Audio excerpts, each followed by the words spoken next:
विद्यालय प्रसारण सुनने वाले सभी प्यारे प्यारे बच्चों को हमारा ढेर सारा प्यार और नमस्कार। बच्चों, इस कार्यक्रम में आज हम कक्षा 10 विषय हिंदी पाठ 12 लखनवी अंदाज का अध्ययन करेंगे।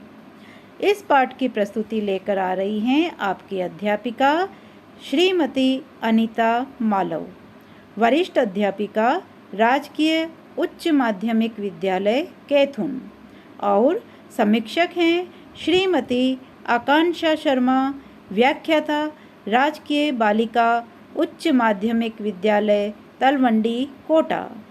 तो बच्चों, आइए अब हम सुनते हैं आज के प्रसारण को।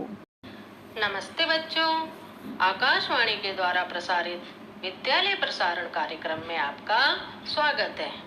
आपने रेल में यात्रा तो की ही होगी, की है ना? सबने यात्रा की है। रेल में यात्रा करना सबको अच्छा लगता है।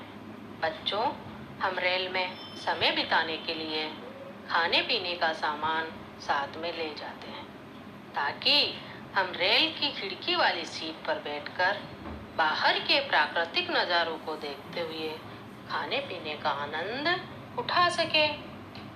आज के इस पाठ में हम इसी तरह की बातों का अध्ययन करेंगे। इस पाठ का नाम है लखनवी अंदाज। यह कक्षा 10वीं हिंदी की पाठ्य पुस्तक से लिया गया है।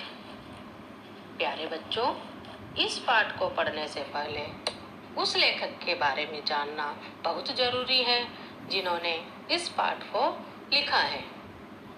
इस पाठ के लेखक हैं यशपाल।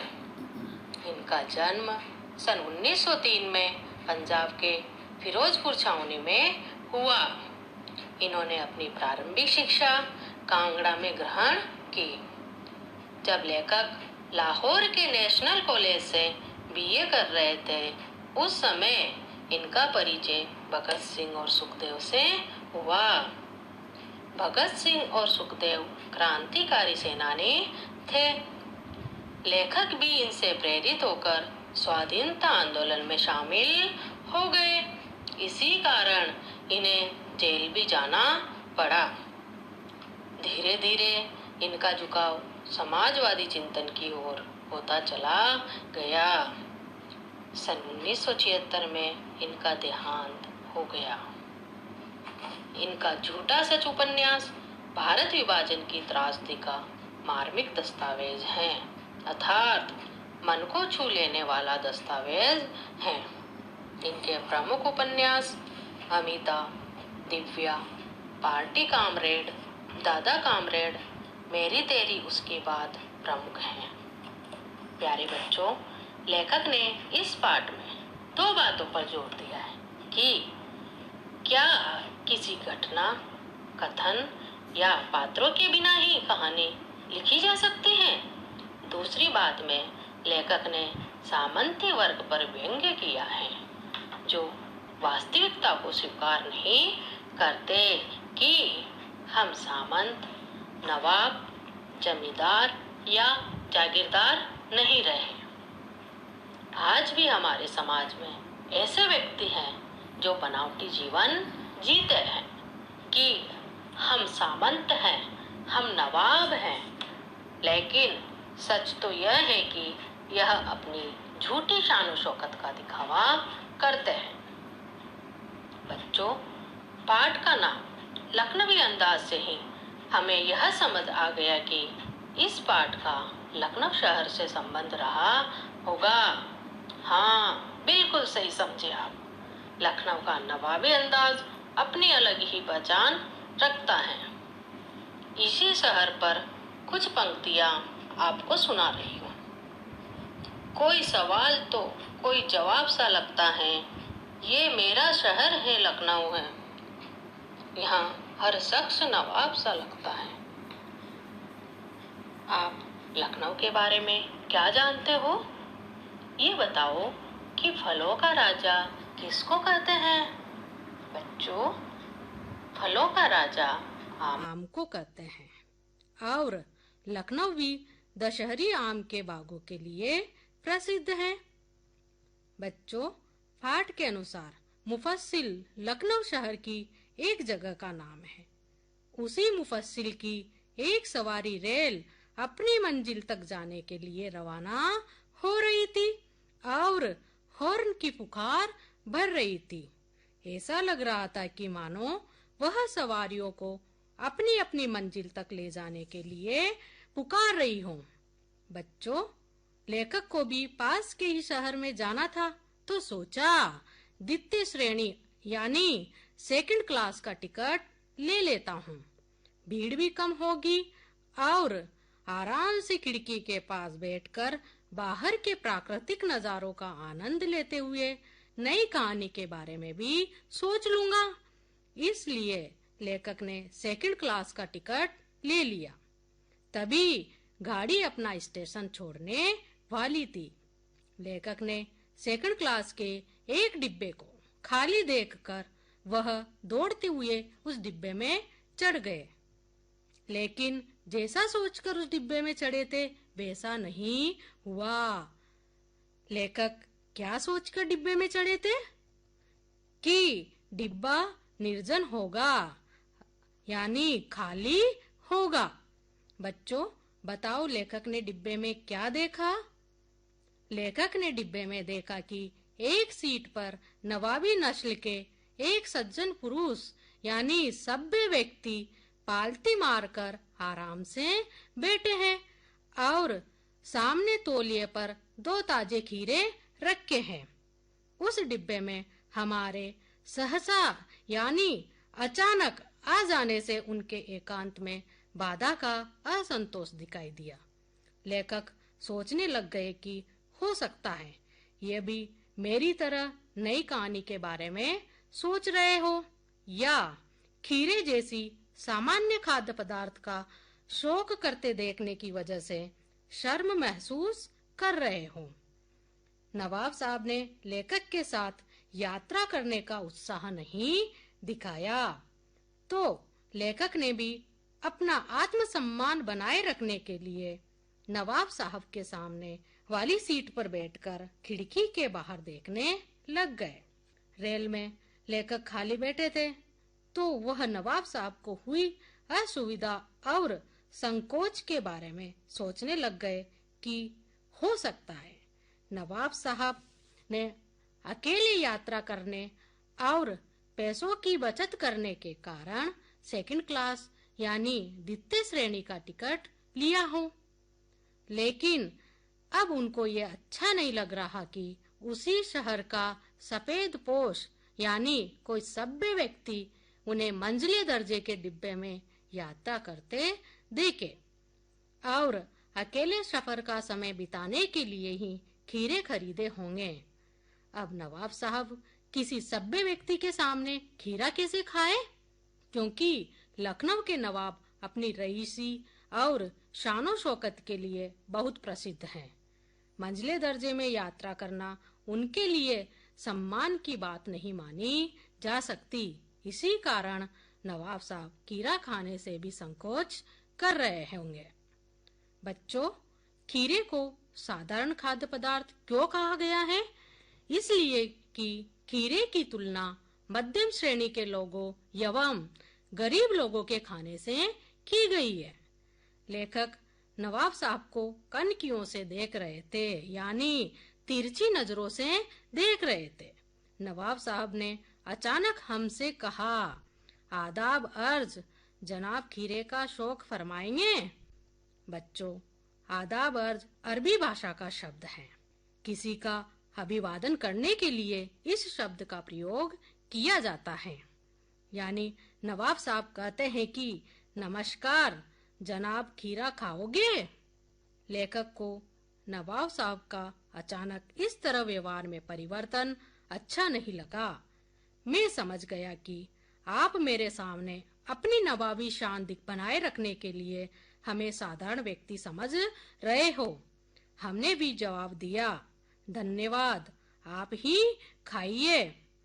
नवाब साहब ने कुछ समय खिड़की के बाहर देखा और फिर खीरों के नीचे बिछा तौलिया उठाया और अच्छे से झाड़कर यानी साफ करके सामने बिछा लिया। सीट के नीचे से पानी का लोटा उठाकर दोनों खीरों को खिड़की से बाहर अच्छे से धोया और जेब से चाकू निकालकर खीरे के दोनों सिरों को काटकर उनका कड़वापन निकाला। फिर खीरों को छीलकर फाकों को तरीके से तौलिए पर सजाया। बच्चों, आप भी जानते ही होंगे कि खीरा बेचने वाले खीरे बेचने के तरीकों को अच्छे से जानते हैं। ग्राहक जब खीरा या अमरूद खरीदता है तो वह ग्राहक को जीरा मिला नमक और लाल मिर्च की पुड़िया साथ में देते हैं ना? बिल्कुल सही, सब देते हैं। नवाब साहब ने खीरे की फांकों पर जीरा मिला नमक और लाल मिर्च बुरक दी। मैंने जब नवाब साहब को देखा तो उनके चेहरे के हाव भाव और जबड़ों की हरकत से ऐसा लग रहा था कि खीरे के रसास्वादन यानी खीरे के रस के स्वाद की कल्पना से ही उनके मुंह में पानी आ गया हो। हम कनखियों यानी तिरछी नजरों से देखकर सोच रहे थे कि लोगों की नजरों से बचने के चक्कर में अपनी नवाबी भूल गए और असलियत पर आ गए। नवाब साहब ने फिर हमारी ओर देखकर कहा कि कृपया खीरा खाइए, लखनऊ का बालम खीरा है। बच्चों, बालम खीरे का अर्थ खीरे की एक नस्ल से है। जैसे आम, अमरूद, बेर की अलग अलग नस्ल होती है, ठीक वैसे ही यहाँ भी बालम नस्ल के खीरे की बात की जा रही है। नमक मिर्च बुरक देने के कारण फांकों पर पानी आ गया था। उस पानी को देखकर हमारे मुंह में भी पानी आ रहा था, लेकिन पहले मना कर चुके थे तो इस बार भी मना करना ठीक समझा और मैंने कहा, शुक्रिया, इस समय खाने की इच्छा नहीं हो रही और पेट भी थोड़ा खराब है, कृपया आप ही खाइए। नवाब साहब ने ललचाई आंखों से खीरे की फांकों को देखा, फिर खिड़की के बाहर देखते हुए लंबी सांस भरी। ऐसा लगा मानो अपनी कोई बड़ी इच्छा पूरी कर रहे हो। खीरे की एक फांक को उठाकर अपने होठों तक लाए, फांक को सूंघा। काल्पनिक रूप से उसका स्वाद लेने के आनंद में नवाब साहब की आंखें बंद हो गई और फांक के काल्पनिक स्वाद से मुंह में भर आए पानी का घूंट गले के नीचे उतार लिया। इसके बाद खीरे को खिड़की से बाहर फेंक दिया। इस तरह नवाब साहब खीरे की हर फांक को नाक व होठों के पास ले जाकर बड़ी लालसा से उसके रस का आनंद लेकर खिड़की से बाहर फेंक देते। सभी फांकों को फेंकने के बाद नवाब साहब ने तौलिए से होठों को पोंछा, फिर अभिमान और गर्व से भरी आंखों से लेखक की तरफ इस तरह देखा कि लेखक को बताना चाहते हो कि यह है हमारा खानदानी रईसों का तरीका।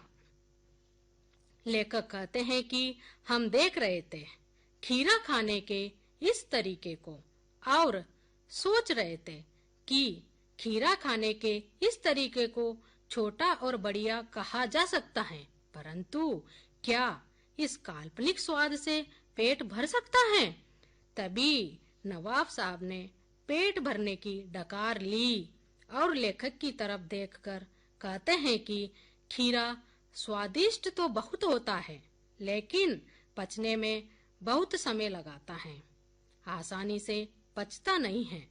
यह बात सुनते ही लेखक के ज्ञान की आंखें खुल गई और व्यंग के रूप में कहते हैं कि यही है नई कहानी के लेखक। नई कहानी के लेखकों पर व्यंग करते हुए कहते हैं कि जब खीरे की सुगंध और स्वाद की कल्पना से पेट भरने की डकार आ सकती है, तो फिर नई कहानी के लेखक विचार, घटना और पात्रों के बिना केवल लेखक बनने की इच्छा से ही नई कहानी लिख देते हैं। इस प्रकार लेखक को नई कहानी लिखने का विचार मिल गया और रेल में घटित संपूर्ण घटना को लेखक ने कहानी का रूप दे दिया। प्यारे बच्चों, इस पाठ से हमें यह संदेश मिलता है कि हमें दिखावेपन से दूर रहना चाहिए और काल्पनिकता को छोड़कर वास्तविकता को अपनाना चाहिए। आइए बच्चों, पाठ में आए कठिन शब्दों को हम समझने का प्रयास करते हैं। सफेद पोश का अर्थ है सभ्य व्यक्ति। आदाब अर्ज का अर्थ है यह अभिवादन का एक तरीका है। एहतियात इसका अर्थ है सावधानी। प्लावित का अर्थ है पानी भर जाना। स्फुरण का अर्थ है फड़फड़ाना या हिलना। नजाकत का अर्थ है कोमलता। पनियाती का अर्थ है रसीली। ठाली बैठने का अर्थ है बिना काम के या फ्री बैठे रहना। गवारा न होने का अर्थ है सहन न होना। पल के मुंद जाना का अर्थ है आनंद अनुभव करना। वासना से का अर्थ है इच्छा मात्र से। नामुराद का अर्थ है अभागा। मैं आशा करती हूँ कि आपको यह पाठ अच्छे से समझ में आ गया होगा। धन्यवाद प्यारे बच्चों।